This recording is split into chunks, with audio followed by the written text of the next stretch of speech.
El mestre es posà les mans al cap i els deixebles també. I tot seguit es va sentir un tro. I llavors el mestre digué: el tro sóc jo. I hi hagué un altre tro.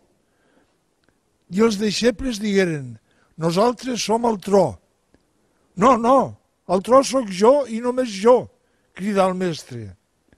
I vet aquí que un llamp caigué sobre un deixeble, les despulles mortals del qual foren beneïdes pel mestre.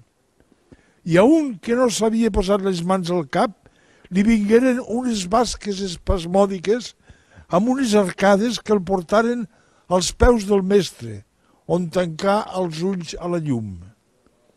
Això li ha passat per no ser tro, sentencià el mestre, i se n'anà a sopar. La moral d'aquest poema és que s'ha de fer cas sempre dels mestres, que si no fas cas, mira...